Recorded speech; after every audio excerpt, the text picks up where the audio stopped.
Olá, amigos da Bike no Ar. No vídeo de hoje, eu, Luiz Voltolini, e o Aparecido Inácio, vamos entrevistar a urbanista Kelly Fernandes. Kelly, por favor, fale para a gente um pouco sobre seus estudos e sobre seu trabalho.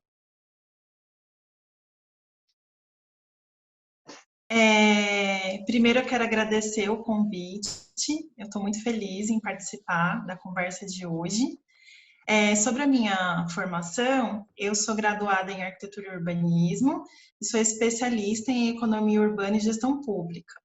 Eu trabalho há cerca de 7 anos com transporte e mobilidade urbana. Trabalhei em diferentes áreas, tendo sido a primeira, assim, a mais expressiva com planejamento de sistemas de transporte de média e alta capacidade, que é o metrô, o trem, sistemas BRT. Depois eu trabalhei por 4 anos em uma consultoria que faz planos de mobilidade. Lá eu participei desses planos e também fazia projetos de infraestrutura para mobilidade a pé e para mobilidade por bicicleta. Mais recentemente, atualmente, né, eu faço parte da equipe do programa de mobilidade do IDEC, que é o Instituto Brasileiro de Defesa do Consumidor. Lá nós atuamos na defesa dos direitos dos usuários do transporte, do sistema de transporte, que inclui também as pessoas que utilizam a bicicleta para se deslocar. Certo. E como é que funciona a questão da mobilidade urbana com a bicicleta? Você acha que melhora a mobilidade? Você acha que a bicicleta é a solução do transporte agora com essa época de pandemia? Eu acredito que nós temos um grande desafio quando o tema é mobilidade por bicicleta. Uma das leis importantes que nós temos, que trata da infraestrutura, do uso da bicicleta como meio de transporte, é a Política Nacional de Mobilidade Urbana. Ela é uma lei de 2012 que estipula que todos os municípios que têm mais de 20 mil habitantes, aglomerações ou municípios em regiões metropolitanas com mais de 1 milhão de habitantes, instâncias turísticas, façam planos para pensar a mobilidade das suas cidades a médio e longo prazo. Quando a política de mobilidade foi instituída como uma lei federal, a 12.587, ela determinou prioridades das pessoas, dependendo do meio que elas utilizaram para se locomover, dentro do sistema viário. Quando a gente olha essas prioridades, o meio de transporte mais prioritário é a mobilidade a pé e depois vem a mobilidade por bicicleta. Essa determinação deveria ter revolucionado toda a nossa infraestrutura urbana e as nossas políticas públicas. No entanto, nós não conseguimos fazer isso, por ausência de prioridade da agenda pública em construir mais e melhor infraestrutura para quem usa bicicleta e também no orçamento público, que é o meio pelo qual o poder público pode fazer investimentos para melhorar por exemplo, construir ciclofaixas, ciclovias, implantar paraciclos. Então, agora com a pandemia, a ausência de prioridade virou um grande problema, porque hoje a bicicleta poderia ser um meio para as pessoas conseguirem chegar com mais segurança nos lugares que elas precisam, quando elas necessitam fazer esses deslocamentos. Só que as cidades não estão preparadas. Kelly, São Paulo é enorme. São Paulo é um monstro e, ao mesmo tempo, ele é espelho para o Brasil e para o mundo. Falar de mobilidade e urbanismo em São Paulo é um grande desafio, exatamente pela quantidade de diferença, pelos desafios e pela demanda que a cidade envolve. Como que você administra isso? Como é que vocês trabalham aí no IDEC? Pontualmente, quais são os principais desafios que o urbanismo e mobilidade em São Paulo enfrenta? Nos últimos anos, as pessoas começaram a entender o quanto que a infraestrutura cicloviária é importante. Muitas pessoas já usavam bicicleta antes da bicicleta ganhar espaço na agenda pública. Só que essas pessoas não se viam enquanto usuárias que têm direitos. De uns tempos para cá, as pessoas começaram a entender que a forma de se deslocar nas cidades mais seguras era com infraestrutura prioritária para quem usa a bicicleta. Ou seja, circulando nas ciclofaixas, nas ciclorotas, nas ciclovias e etc. Com isso, as pessoas começaram a pautar o poder público para que o poder público construísse essa infraestrutura. Aqui em São Paulo, nós sabemos um pouco como foi esse processo, que no início teve muito enfrentamento de alguns setores da cidade que viam que era gasto de dinheiro público em algo que não era prioritário, construir a infraestrutura cicloviária. Muitas pessoas se pautavam de, não tem ciclistas na cidade. Mas a cidade tinha muitos ciclistas, mas eles eram invisíveis para a maior parcela da sociedade, principalmente para a parcela que tem maior capital político e econômico. Com o passar do tempo, foram sendo construídas infraestruturas aqui na cidade. Hoje, nós temos cerca de 500 quilômetros de infraestrutura cicloviária construída. E temos infraestrutura planejada, porém ainda não implantada. Hoje, muitas pessoas olham para as ciclovias e ciclofaixas e veem o quanto elas são importantes, mas ainda não, tem muitos setores que são resistentes à expansão da infraestrutura. Talvez agora, com a pandemia, esse tema ganhe mais evidência e força para que a gente consiga expandir o nosso sistema, principalmente para as áreas periféricas da cidade, que são as áreas que têm menos oferta desse tipo de infraestrutura, mas tem muitos ciclistas que se deslocam entre os bairros nas periferias e das periferias para a região central para trabalhar, porque gostam de usar a bicicleta, acham a bicicleta saudável, ou mesmo porque ela é mais econômica, acabam economizando dinheiro que pode ser destinado para outras finalidades. Eu queria abordar um aspecto antes de entrarmos mais profundamente nessa questão dos reflexos do Covid, do ciclismo e tudo mais, mas ainda um pouco sobre o seu trabalho, sobre sua formação, e especialmente pelo fato de você ser uma mulher negra. Quais os desafios que você teve pela frente, tanto no seu curso universitário, no dia a dia como profissão, como profissional que é? Sabemos da dificuldade que tem para o mercado de trabalho de pessoas negras, de pessoas da periferia, a questão das cotas, enfim, tudo isso aí é um grande desafio. Fala para a gente como que você encarou isso e quais os principais problemas que você enfrentou. Eu acessei a universidade pelo programa ProUni como cotista. Então, o meu acesso à universidade veio através de uma política pública focalizada nas pessoas que tinham o meu perfil. Então, isso facilitou o meu acesso ao ensino superior. Por exemplo, minha mãe, também uma mulher negra, não teve a mesma oportunidade, não conseguiu concluir o ensino fundamental. Eu já consegui, inclusive, agora fazer uma pós-graduação. Isso representa muito para minha família.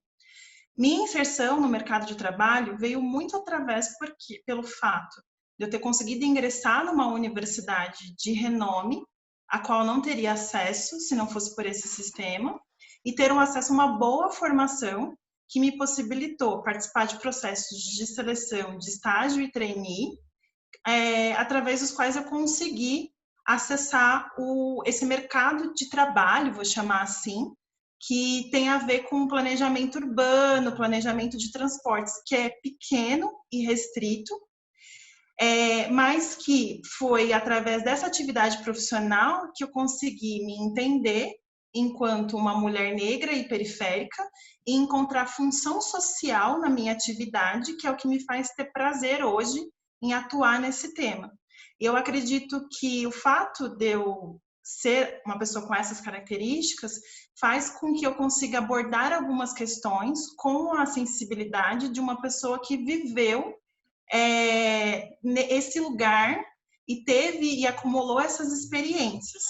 E aí, por conta disso, eu consigo me aproximar e olhar as políticas públicas e olhar o sistema de transporte que nós temos na cidade hoje com outros olhos. Isso mostra, evidentemente, que a política de cotas não é uma falácia, como muita gente do governo tem dito aí, né? Não, é muito importante.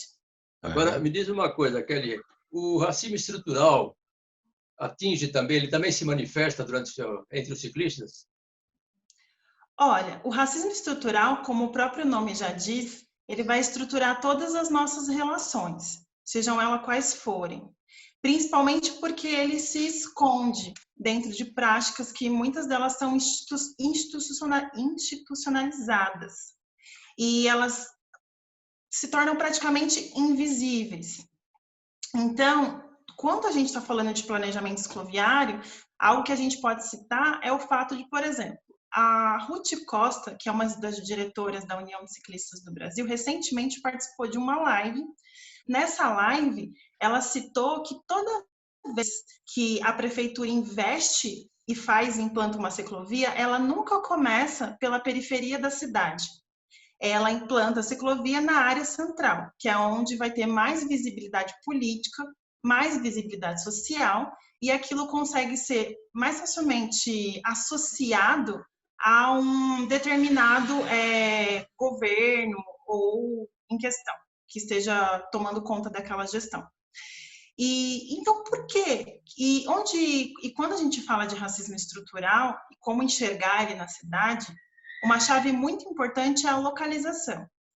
Quando a gente olha para os dados do censo demográfico, que é uma das formas de a gente entender onde estão as pessoas de acordo com o seu perfil, nós conseguimos facilmente verificar que as pessoas negras, que são as pessoas pretas e pardas, elas são moradoras de periferias em sua maioria. E são empobrecidas em sua maioria. Então, se eu não construo infraestrutura conectando essas pessoas às oportunidades, por exemplo, ao emprego, à educação, ao lazer, de forma que elas consigam chegar de bicicleta, que podemos dizer de forma meio geral, que é muito mais barato e acessível, eu estou reproduzindo racismo estrutural no planejamento da minha infraestrutura cicloviária. Certo. Então, você concorda que o racismo estrutural está previsto nas políticas públicas? Quando ela não vai fazer a ciclovia na periferia, nem para a Zona Sul, nem para a Zona Leste, ela está estruturando o racismo de uma maneira invisível, é isso? Isso. Ele está enraizado na hora que a gente desenha a política pública e na hora que a gente implementa ela através da implantação de infraestrutura cicloviária para ciclos, estações de compartilhamento de bicicleta, assim que ele aparece. Então, mas nas várias reuniões que eu já participei da Câmara Temática da Bicicleta e do Conselho Municipal de Trânsito, isso falando de São Paulo, sem entrar no mérito de outros lugares aí do estado. O que a gente muito ouve representantes do governo falar, e eu particularmente sei que é uma desculpa, mas eles falam muito, mas a gente faz ciclovia, mas não tem quem usa, ou seja, não há procura, tal. A gente colocou uma ciclovia no bairro X e não tem ciclista passando lá. Aí entra aquele embate da oferta e da procura, né? Como é que é isso? Eu acho que primeiro a gente também tem que questionar a forma que a gente afere, ou seja, como a gente conta quantas pessoas passam pedalando por um determinado lugar. Muitas vezes a gente usa de pesquisas que têm pouca sensibilidade para a gente saber quem está usando bicicleta, para onde essas pessoas estão indo. A Ciclocidade fez uma pesquisa de contagem aqui em São Paulo de ciclistas que revelou, por exemplo, que no eixo da Radial Leste passam muitos ciclistas. E a Radial Leste, por exemplo, é um dos eixos onde a carência de continuidade de infraestrutura é muito visível, porque é um eixo importante para conectar a Zona Leste com a região central de São Paulo, e ela acaba ali no Tatuapé e ela não continua. E aí você tem que ou entrar por dentro do bairro e procurar vias mais seguras para continuar o seu trajeto, pegar alguns trechos dispersos de infraestrutura cicloviária, ou você se arrisca e vai pedalando junto aos carros, mas dependendo da sua experiência enquanto ciclista, ou até do tipo de bicicleta que você usa, você pode estar em altíssimo risco por conta da velocidade dos veículos. Esse é, por exemplo, um exemplo. Outra questão é que a demanda por bicicleta ela pode ser induzida de outras formas, não só com infraestrutura cicloviária. Claro que a infraestrutura cicloviária é muito importante, e muitas vezes a gente tem que pensar se a gente está construindo infraestrutura no lugar correto. E para o poder público conseguir chegar nessa resposta, ele precisa se aproximar mais das pessoas, conversar com a sociedade civil e saber realmente quais são os principais corredores para que elas consigam chegar nos seus destinos. A infraestrutura cicloviária vai reproduzir também subordinação territorial, que é reforçar essa dinâmica centro-periferia. E, muitas vezes, ela poderia conectar os bairros periféricos e fomentar desenvolvimento urbano a partir do uso da bicicleta. Outra questão que, por exemplo, cidades como Paris estão realizando agora é dar subsídios para quem utiliza a bicicleta. para fazer os seus deslocamentos, visto que a bicicleta é um meio que as pessoas fazem benefício para si, porque elas tendem a ter uma saúde melhor por conta do exercício rotineiro, e também elas não poluem a cidade, não emitem material particulado, portanto, elas contribuem para um ar melhor e beneficia todo mundo. Você falou na Europa, né? Você acredita que aqui em São Paulo também vai ter um movimento de valorizar a bicicleta, de ter mais espaço para a bicicleta, reduzindo o espaço dos automóveis? Eu acredito que a gente tem uma grande tarefa pela frente. Uma delas é combater a cultura do automóvel, porque o automóvel ele está no imaginário da sociedade como o meio de transporte mais eficiente e o meio de transporte que te proporciona mais liberdade, além de ser associado com outras questões, como, por exemplo, ter poder aquisitivo. Eu acho que tem esse obstáculo. E também quando acho que a gente tem que olhar com admiração para os países que estão conseguindo expandir o seu sistema. Acho que também olhar para os nossos vizinhos pode ser mais interessante, porque os aspectos socioeconômicos e ambientais deles são mais parecidos com os nossos, por exemplo, como na cidade de Bogotá e Buenos Aires, que também está investindo no sistema de cicloviário para enfrentar a pandemia.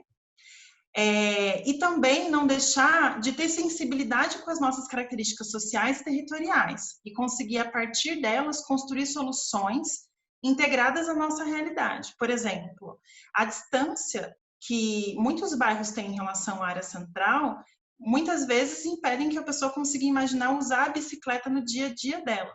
Só que sempre é possível pensar a bicicleta associada com outros meios de transporte, por exemplo, com trem, com metrô e com ônibus, de modo que a pessoa consiga fazer uma parte do trajeto dela de bicicleta, complementar com o ônibus e até às vezes finalizar com a bicicleta novamente, tornando possível que uma pessoa que mora, por exemplo, em cidade de Tiradentes, consiga incluir a bicicleta no seu dia a dia, seja ela uma bicicleta própria ou até uma bicicleta que ela pode pegar numa estação de compartilhamento. Então, essa questão aí do transporte intermodal, da questão intermodal do transporte, em que nós tivemos em São Paulo um retrocesso. Vários bicicletários de estações da CPTM foram fechados, né? Contrariando a própria política de incentivo ao ciclismo na periferia, como você disse, que favoreceria o ciclista sair da sua casa, não ter que pegar uma van superlotada ou um ônibus superlotado até a estação de metrô ou de trem, deixar sua bicicleta ali com segurança. Hoje o número de bicicletários nas estações de trem e terminais de ônibus e metrô em São Paulo é ínfimo, né? Considerando uma demanda que existe aí, uma demanda reprimida, né, Kelly? E o horário também de utilização dos trens e metrôs, eu acho que tinha que ser durante o dia todo, não apenas uma parte da manhã ou uma parte da tarde. Sim. Com o avanço da pandemia aqui no Brasil, muitas cidades elas decidiram optar pelo que eu chamo de caminho errado para combater a pandemia, que ao invés de diminuir a necessidade de viagens das pessoas, que é criar meios para que as pessoas não precisem sair de casa, elas restringiram a quantidade de opções de mobilidade das pessoas. Mas muitas delas continuaram tendo que ir trabalhar porque estavam atuando ou atuam em serviços essenciais, que não param, mesmo durante a pandemia. Fruto disso, nós vimos ônibus cheios, a política de fechamento dos bicicletários foi algo que foi implantado, mas depois, com pressão da sociedade civil, o poder público cedeu. No entanto, falta uma visão do poder público como a bicicleta enquanto aliada do combate da pandemia, porque já faltava antes uma visão do poder público de entender que a bicicleta é parte do sistema de mobilidade urbana, que ela não é acessória, ela é importante e ela precisa funcionar de forma integrada. Em relação aos horários, isso é um problema muito grande, porque, por exemplo, normalmente o poder público usa para reforçar, não deixar a bicicleta embarcar nos horários de pico, o fato de que os ônibus são muito lotados. Em alguns lugares, realmente, eles são muito lotados. E é complicado conseguir pensar como que a bicicleta pode embarcar em alguns ônibus em que as pessoas elas vão, às vezes, parte do caminho penduradas na porta. Porque a nossa cidade, ela é muito desigual. Tem muitas pessoas morando nas periferias que vêm todas ao mesmo tempo e no mesmo horário trabalhar nas regiões centrais. Só que Mas hoje, o trem por exemplo... e o metrô podiam colocar vagões específicos durante a vida toda. Mesmo os vagões, por exemplo, a linha vermelha é uma linha muito lotada, muito cheia, mas eu acho que a gente usa pouco a tecnologia. Hoje a gente consegue monitorar as catracas, monitorar quantas pessoas entram, qual que é o tipo de lotação, e eu acho que os horários eles têm margem para expansão hoje. Eu acho que falta estudo, falta vontade política de tentar entender quais são as dinâmicas, porque, por exemplo, às vezes numa linha que faz uma conexão terminal São Mateus, terminal Parque Dom Pedro, não seja possível ampliar tantos horários, mas em linhas, por exemplo, que conectam a Barra Funda com Perdizes, ou que conectam a Barra Funda com Pinheiros, seja possível ter um outro tipo de ampliação. Então, eu acho que a gente tem que tentar pensar as coisas de forma mais estratégica, fazendo uso da tecnologia para a gente verificar aonde a gente tem possibilidade de expandir horários, a integração da bicicleta com o metrô e com o ônibus, e também entender que a bicicleta pode ser um jeito de esvaziar algumas linhas de ônibus, porque algumas linhas que conectam os bairros com o metrô poderiam ficar mais vazias se parte da população fosse de bicicleta até o metrô. Kelly, eu já ouvi muita gente falar, eu, por exemplo, eu sou um privilegiado, considerando a situação de São Paulo e de muita gente que mora distante do centro, eu moro próximo do centro, vou trabalhar de bicicleta, volto de bicicleta, tenho onde guardar minha bike no meu trabalho e tudo. Mas tem muita gente que não tem essa opção, exatamente por falta de bicicletário, pelo fato de que os imóveis em São Paulo não foram pensados disso, são pouquíssimos os imóveis que têm bicicletário. Eu tenho bicicletário no meu prédio porque eu sou ciclista e eu era síndico. Aí eu já aproveitei a deixa e fiz um bicicletário lá, né? Considerando essa coisa. Mas a população reclama, eu vou chegar no escritório todo transpirado. Eu já vi muito jornalista comentar, inclusive, isso, eu não tenho subidas e descidas e tal. Tem mais espaço para bicicleta em São Paulo, mesmo diante desse quadro, São Paulo ser uma cidade com altos e baixos e tal, não tem onde o pessoal deixar, pelos estudos, pelas pesquisas que vocês fizeram, tem mais espaço para bicicleta, para ciclovias em São Paulo? Como eu trabalhei já com planejamento de infraestrutura cicloviária, um ponto interessante é que as pessoas elas tendem a pensar infraestrutura cicloviária como elas pensam infraestrutura para carro e fazem uma transição de lógica sem adequação. Então, por exemplo, muitas vezes você tem uma topografia mais acentuada em um lugar, mas você tem uma possibilidade de uma via mais plana, mais contínua nas proximidades. Estudos mais aprofundados podem demonstrar isso. Muitas vezes você quer evitar o conflito com o automóvel e diminuir a faixa e etc. E você coloca alguns planejadores colocam as ciclofaixas numa via local muito íngreme, mas, por exemplo, poderiam ter colocado numa via com características de fundo de vale mais plana. Muitas vezes nessa hora de escolher se incomoda o automóvel ou não, a infraestrutura cicloviária é colocada num lugar que é inadequado e vai requerer mais esforço de ciclista na hora de subir uma ladeira, por exemplo. Espaço a gente tem, a nossa cidade é enorme. A questão é que o espaço urbano está em disputa. E quando o espaço urbano está em disputa, a gente precisa conseguir de alguma forma ganhá-la, né? Precisa de capital político para gastar, capital social para gastar. Então, a gente precisa de mais pessoas manifestando interesse em usar a bicicleta, que as pessoas acreditem que realmente bicicleta pode ser uma solução para alguns deslocamentos. Às vezes não pode ser para você ir para o seu trabalho, mas pode ser para você ir levar seu filho na escola. Quando a gente fala da mobilidade da mulher na cidade, é sempre importante falar que as mulheres elas acabam, por causa da forma que a nossa sociedade se estrutura, que é injusta, assumindo mais funções para a manutenção do lar e da família. Então, elas acabam sendo as responsáveis por levar e trazer o filho na escola, por fazer compras, por fazer deslocamentos mais curtos e também deslocamentos de trabalho. Então, a bicicleta pode auxiliar muito os deslocamentos das mulheres, dando mais autonomia e mais rapidez para esses deslocamentos que elas já costumam fazer. E mesmo quando a gente está falando de qual deslocamento importa, se é só deslocamento para o trabalho ou se a vida acontece através de outros deslocamentos também, isso também está em disputa. Em relação a ter espaços de bicicleta e chuveiro, o poder público tem como estimular que as empresas e que as novas edificações prevejam chuveiros para ciclos, para abrigar. Porque muitas vezes ela obriga a ter vagas mínimas de acordo com o seu para carro, de acordo com o uso. Então, por que não solicitar a disponibilidade de local para guardar a bicicleta também, não é? Tá certo. Eu queria agradecer a tua participação. Nosso tempo está terminando, Aparecido. Vamos ter que encerrar. Que pena. Infelizmente, vamos ter que encerrar. Mas eu queria agradecer muito a participação da Kelly e pedir para todos curtirem nosso canal, entrarem no Bike no Ar e vamos fazer a bicicleta vencer essa disputa por espaço que a Kelly nos falou nesse momento. É com você, Aparecido. Kelly, muito obrigado. Foi um prazer falar contigo. Parabéns pelo teu trabalho e parabéns ao IDEC, pela equipe toda do IDEC. Eu sei que é uma entidade de grande respeito. Temos aí a luta que vocês fizeram dos planos econômicos, uma série de frentes aí que o IDEC tem tomado. E foi um prazer muito grande falar para você. Abraço a você e a todo o pessoal lá do IDEC. Viu? Eu que agradeço, Aparecido e Luiz. Eu convido a quem estiver vendo essa live a conhecer o site do IDEC, saber um pouco mais sobre o nosso trabalho. Nós produzimos muito conteúdo a respeito das ações que nós fomentamos e realizamos na luta pela defesa do direito das pessoas, inclusive que usam bicicleta.